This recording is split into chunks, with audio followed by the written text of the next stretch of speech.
ప్రముఖ సినీ నటి శ్రీమతి సంగీత గారి ప్రారంభించారు. IVF చికిత్సలో 25% భారీ discount, free doctor consultation, free ultrasound scan. 49 అంటే సంతానం, 49 అంటే సంతోషం. నమస్తే, వెల్కమ్ టు అవర్ ఛానల్. నేను సిరి. గత ప్రభుత్వ హయాంలో అయితే 5 సంవత్సరాల పాటు ఇలాంటి పరిశ్రమలు అయితే ఏపీలో పెట్టుబడులు పెట్టడానికి ముందుకు రాలేదు. అందుకోసం ఏపీలో ఉన్న ప్రజలకి ఉద్యోగ అవకాశాలు, ఉపాధి అవకాశాలు అయితే లేకుండా పోయాయి. అయితే ఇప్పుడు మాత్రం రాబోయే 3 నెలల్లో మాత్రం 1,00,000 కోట్లతోనే అయితే పరిశ్రమలు వస్తున్నాయి ఏపీకి అని చెప్పేసి, దీంతో 1,00,000 ఉద్యోగాలు అయితే ఖచ్చితంగా రాబోతున్నాయి అని చెప్పేసి అయితే వార్తలు వస్తున్నాయి. ఇందులో ఎంతవరకు వాస్తవం ఉంది ఏంటి అనేది మనకు వివరించడానికి మనతో పాటు ఉన్నారు ప్రముఖ సీనియర్ జర్నలిస్ట్ డాక్టర్ దుర్గవడ్లమణి గారు. నమస్కారం మేడం. నమస్తే అండి. మేడం, ఇప్పుడు చూస్తున్నట్టయితే ఏపీకి మరొక గుడ్ న్యూస్ అన్నట్టుగా మరి వార్తలు వస్తున్నాయి. 1,00,000 కోట్ల రూపాయలతోని పరిశ్రమలు ఏపీకి రాబోతున్నాయి, దీంతో 1,00,000 ఉద్యోగాలు రాబోతున్నాయి అన్నట్టు మరి వార్తలు వస్తున్నాయి. ఇందులో ఎంతవరకు వాస్తవం ఉందంటారు? అంటే మీకు 2019-24 మధ్య వైసీపీ ప్రభుత్వం తీసుకున్న నిర్ణయాలు ఏవైతే ఉన్నాయో వాటి వల్ల పారిశ్రామికవేత్తలు చాలా మంది వెనక్కి వెళ్ళిపోయారు. మనకు తెలుసు, కంపెనీలు కూడా టెస్లా రాలేదు, తర్వాత అమర్ రాజా బ్యాటరీస్ని పంపించేశారు, ఇట్లా ఇబ్బందులకు గురి చేశారు. సో ఇప్పుడు తెలుగుదేశం కూటమి వచ్చాక 50 రోజులు దాటింది. వచ్చాక నిన్న పరిశ్రమల శాఖ సమీక్ష సమావేశంలో చంద్రబాబు నాయుడు గారితో కూడిన, అంటే మొత్తం అందరూ కూడా ఒక నిర్ణయం తీసుకున్నారు. ఏమని, వెనక్కి వెళ్ళిపోయిన పారిశ్రామికవేత్తలు ఎవరైతే ఉన్నారో, అంటే కంపెనీలు కూడా కావచ్చు, వాళ్ళందరినీ మళ్ళీ వెనక్కి రప్పించాలి. మీరు వెనక్కి వచ్చేయండి, మీకు మేము ఫ్రెండ్లీ గవర్నమెంట్, ఇది మీరు ఎటువంటి ఇబ్బందులు ఎదుర్కోక్కర్లేదు, మీకు కావాల్సిన విధంగా మేము అన్నీ ఇస్తాము, అంటే అన్ని రకాల సదుపాయాలు కల్పిస్తాము, మౌలిక సదుపాయాలు అని చెప్పడం జరిగింది. మీరు చెప్పినట్టుగా 1,00,000 కోట్ల పెట్టుబడులు ఉంటాయి. అదేవిధంగా 1,36,000 ఉద్యోగాలు కల్పించేదానికి అవకాశం వస్తుంది. మనం చూసుకుంటే కనుకైతే గత ప్రభుత్వం ఏం చేసిందంటే, మీకు ఇష్టమైతే రండి, లేకపోతే లేదు, మీరు రెడ్ కార్పెట్ పరిచయం, మాకు అవసరం లేదు అన్నట్టు బిహేవ్ చేశారు. కానీ 2014-19 మధ్యలో మనకి తెలిసి 64 ఈ పార్కులు అయితే ఇండస్ట్రియల్ పార్కులు వచ్చాయి.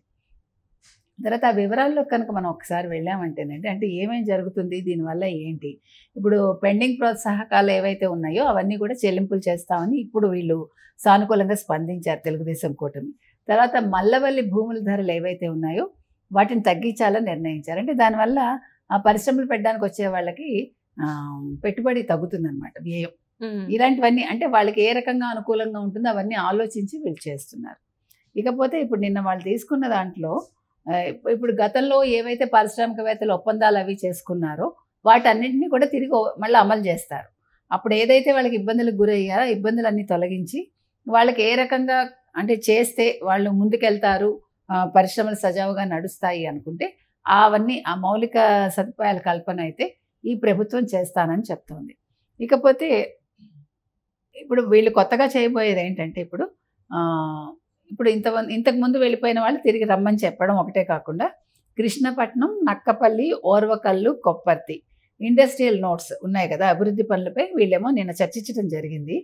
నక్కపల్లిలో సుమారుగా 11,542 కోట్లతో ఏర్పాటు చేసే బల్క్ డ్రగ్ పార్క్, తర్వాత 60,000 కోట్లతో ఏర్పాటయ్యే NTPC గ్రీన్ హైడ్రోజన్ హబ్ ఒకటి, తర్వాత భవిష్యత్తులో రాష్ట్రంలో 75,000 కోట్లతో ఆయిల్ రిఫైనరీ యూనిట్ ఏర్పాటు కోసం ప్రస్తుతం ఆల్రెడీ మనం మాట్లాడుకున్నాం. ఇది BPCL ఏదైతే ఉందో వాళ్ళు చర్చలు ఆల్రెడీ జరుపుతున్నారు సీఎం తోటి, వీటి గురించి నిన్న చర్చించుకున్నారు.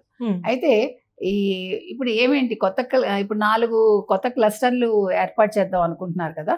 4 పారిశ్రామిక క్లస్టర్లు ఇప్పటికే ఉన్నాయి, ఇంకో 4 కొత్త క్లస్టర్లు ఏర్పాటు చేస్తున్నారు. సో దానికి సంబంధించి ఏంటంటే, కొత్త క్లస్టర్లు ఏమేమి ఉంటాయంటే ఎలక్ట్రానిక్స్, ఫార్మా, ఫుడ్ ప్రాసెసింగ్, తర్వాత హార్డ్వేర్ సంస్థల ఏర్పాటుకి ఈ 4 అన్నమాట, వాటికి చర్యలు తీసుకుంటున్నారు. ఇకపోతే 14-19 మధ్య కాలంలో టీడీపీ అప్పుడు ప్రభుత్వం ఉంది కదా, వాళ్ళ హయాంలో ఇంచుమించు 16 లక్షల కోట్ల పెట్టుబడుల మీద ఒప్పందాలు చేసుకున్నారు. అయితే ఈ వైసీపీ ప్రభుత్వం వచ్చాక వాటిని అన్నింటినీ కూడా అస్తవ్యస్తం చేసింది. దాంతో వాళ్ళు వెనక్కి వెళ్ళిపోవటం జరిగింది చాలామంది. ఇకపోతే ఇప్పటి వరకు వివిధ ప్రాంతాల్లో ఇంచుమించు ఎంత భూమిని సేకరించారంటే ఈ పరిశ్రమల కోసం 1,382 ఎకరాలు వీళ్ళు అప్పటికే వాళ్ళు సేకరించి ఉంచారనమాట. అయితే ఇప్పుడు వాళ్ళల్లో ఏదైతే నమ్మకం పోయిందో దాన్ని మళ్ళీ తిరిగి మేము ఇస్తాము, అంటే ఆ నమ్మకాన్ని మళ్ళీ మేము వాళ్ళలో కల్పిస్తాము అని ఇప్పుడు ప్రభుత్వం అయితే నిన్న చెప్పడం జరిగింది. సో ఇప్పుడు ఇంకా వాళ్ళకి 66% ప్రోత్సాహకాలు ఇస్తామని చెప్తున్నారు.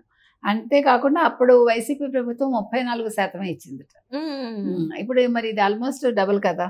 తర్వాత నిన్న చంద్రబాబు నాయుడు గారు మాట్లాడుతూ పారిశ్రామిక ప్రోత్సాహకాలు ఏవైతే ఇస్తామో వాటిని పరిశీలిస్తున్నామని, దానివల్ల ఏమవుతుందంటే పెట్టుబడులకు ఆస్కారం ఇంకా పెరుగుతుందని చెప్తున్నారు ఆయన.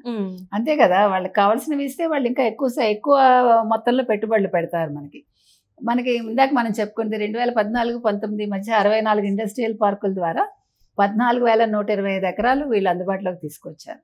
అయితే 2019-24 మధ్య కేవలం 31 పార్కులే అందుబాటులోకి వచ్చాయి. సో దీనివల్ల అన్ని రకాలుగా నష్టం జరిగింది. ఇప్పుడు మొత్తం మీద ఏదైనా కూడా వీళ్ళు అనేది ఏంటంటే 1,00,000 కోట్ల ఈ పెట్టుబడులకు సంబంధించిన ప్రాజెక్టులు మొదలైతే పూర్తి చేస్తే 1,36,260 మందికి ఉపాధి దొరుకుతుంది, అంటే ఉద్యోగాలు దొరుకుతాయి. సో వీళ్ళు చెప్పిన మాటని వీళ్ళు ఫుల్ఫిల్ చేసుకున్నట్టు అవుతుంది. తర్వాత ఉమ్మడి కృష్ణా జిల్లా మల్లపల్లి పారిశ్రామిక వాడను వైసీపీ ప్రభుత్వం అప్పట్లో వివాదాల్లోకి నెట్టేసిందిట. అయితే ఇప్పుడు వాటన్నింటికి కూడా వీళ్ళు ఊతం ఇవ్వాలని సీఎం నిన్నను ఆదేశించారు. ఇకపోతే ఇప్పుడు కొత్తగా వీళ్ళకేమీ బ్రాండింగ్ అక్కర్లేదు కదండి. చంద్రబాబు నాయుడు ఒక బ్రాండ్, అదే నిన్న భరత్ కూడా చెప్తున్నారు. మంత్రి ఎవరైతే ఉన్నారో పరిశ్రమల శాఖ మంత్రి, వారు అదే చెప్తున్నారు. కొత్తగా మనకి బ్రాండ్ ఇమేజ్ అక్కర్లేదు, చంద్రబాబు నాయుడు గారు ఒక పెద్ద బ్రాండ్ అని ఆయన చెప్పడం జరిగింది. సో ఏది తీసుకున్నా అయితే ఇంకా ఈ 5 పాలసీలు ఏంటి అని చూస్తే, 1 నూతన industrial policy, 2 MSME policy, తర్వాత ఫుడ్ ప్రాసెసింగ్ పాలసీ, తర్వాత IT electronics and cloud policy, తర్వాత టెక్స్టైల్స్ పాలసీ, తర్వాత ఇంకా 4 క్లస్టర్స్ ఎక్కడెక్కడ అంటే 1 కుప్పం, తర్వాత మూలపేట, చిలమత్తూరు, దొనకొండ లేదంటే పామూరు, ఈ 4 చోట్ల. సో మనం ఇప్పుడు ఇవన్నీ కూడా నిన్న జరిగిన ఈ పరిశ్రమల శాఖ చర్చల వల్ల ఇప్పుడు రాష్ట్రానికి చాలా మంచి జరగబోతోంది. అంటే ముఖ్యంగా యువతకు ఏదైతే హామీ ఇచ్చారో చంద్రబాబు నాయుడు గారు, మేము వచ్చాక మీకు ఉద్యోగాలు ఉంటాయి అంటే, గతంలో కూడా మీకు గుర్తుంటే 2014లో కూడా బాబు వస్తే జాబ్ వస్తుంది అని ఒక నినాదం ఉండింది. సో ఆ నినాదానికి కంటిన్యూషనే ఇదని మనం చెప్పుకోవాలి. సో పారిశ్రామికంగా మనం అభివృద్ధి చెందితే రాష్ట్రం, ఇప్పుడు ఆయన చెప్పింది అదే, ఒక పక్క మనం సంపద సృష్టించాలి, ఇంకో పక్క సంక్షేమాలు అన్నారు. ఇప్పుడు నిన్న కూడా ఇప్పుడు వైసీపీ మాట్లాడుతుంది అదే కదా, మీరు సంక్షేమాలు ఎలా ఇస్తారు, మీ దగ్గర డబ్బులు ఎక్కడున్నాయి, మేము చెప్పిన దానికి మీరు రెట్టింపు ఇవ్వాలి, ఇవన్నీ మాట్లాడుతున్నారు కదా. అంటే మేము అప్పులు తీసుకొచ్చి ఇస్తున్నాం, మీరు అప్పులే చేస్తున్నారు కదా అని వాళ్ళు మాట్లాడుతున్నారు. నిన్న కేతిరెడ్డి కూడా మాట అన్నారు, మనం విన్నాం. అయితే ఇప్పుడు దీన్ని బట్టి మనకు అర్థమవుతుంది ఏంటండి, విదిన్ నో టైం వీళ్ళు పెట్టుబడులు వస్తాయి, మనకి పరిశ్రమలు మొదలైతే, అంటే ఈ 5 ఏళ్లలోనే మనం అనుకున్న అభివృద్ధి జరుగుతుంది, సంపద వస్తుంది, ఇన్ని వేల ఉద్యోగాలు వస్తాయి, 1,36,00,000 ఉద్యోగాలు వస్తాయి. అది కాకుండా సంక్షేమాలు కూడా అమలవుతాయి ఎటువంటి ఇబ్బంది లేకుండా.